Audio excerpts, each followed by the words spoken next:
We all have the same 168 hours in the week. It's important to learn to say no.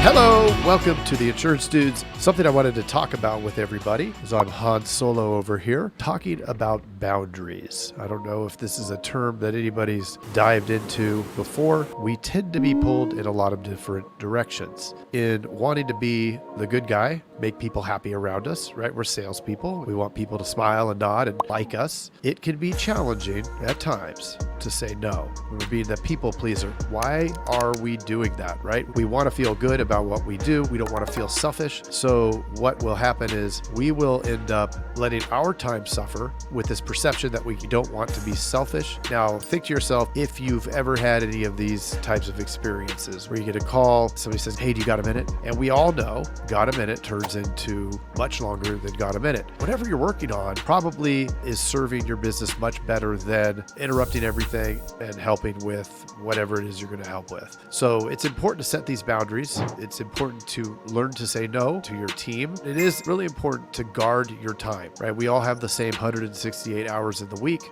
and we know that the people that are the most successful and have the best results, probably some people don't like them and don't feel that they give them enough time. Well, are you in it to be successful and in doing so help more people or just help the one-offs? So I have had to learn to say no, to really push away the one-offs, whether it's by hiring an assistant who guards the door so that I can more effectively on my end get things done so that I can serve more. And as the agency owner, agency leader, it's important for all of you as you're listening to this to think of ways that you can help more and not be interrupted so that you can do that. So it's okay to say no. This is not being selfish. This is taking care of yourself so that you can get to the things that you need to do to be happy and successful. So let's talk about 3 quick ways that we can add boundary setting into what we do on a day-to-day basis. And this can extend beyond just the business, but also to your real life, outside life, where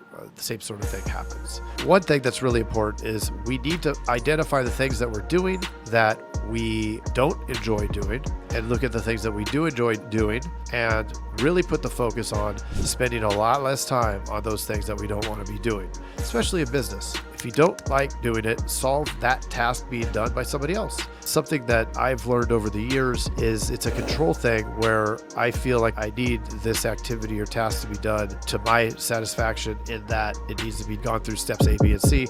But guess what? Many different people have many different ways of getting to the same result. So one of the things I found was letting go of some of that control really helped solve for that. So here's some examples. I hate going through the email.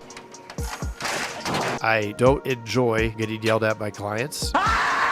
So one of the things that I did in my agency, and I know that a lot of folks at the high level, they're more of the forest, not the trees, where you're not taking calls, you're not answering the phone, we're not necessarily answering emails. The more you can focus on the big picture, that's going to create way more opportunity for time. And when we do that, we're going to have to also say no. We can also create a better situation and design the space for the opportunities to help more people, right? We did that over with the Teledudes, where we don't answer the clients and customers one-on-one. We can't. There just isn't enough time. So we created a meeting once a week. Folks come to that meeting and they have specific questions. Second, we don't need to give the answer on how to every single person for everyone that needs help. If we were to actually say, look, I'm not going to be able to answer those questions every single time. What I need you to do is try to figure out and solve those questions for yourself. Next time you have a question and you don't think that you can solve it, come to me with 3 different ideas for the solution and 1 recommendation. And what'll happen, you'll see eventually they just won't come to you anymore unless it's a fire. Oh my God, okay, it's happening. Third thing, to eliminate people being the time vampire coming to you and needing you because you don't want to be the person that they need. So if we could really define those roles, it's going to create a better situation where you don't have to set the boundaries quite as often,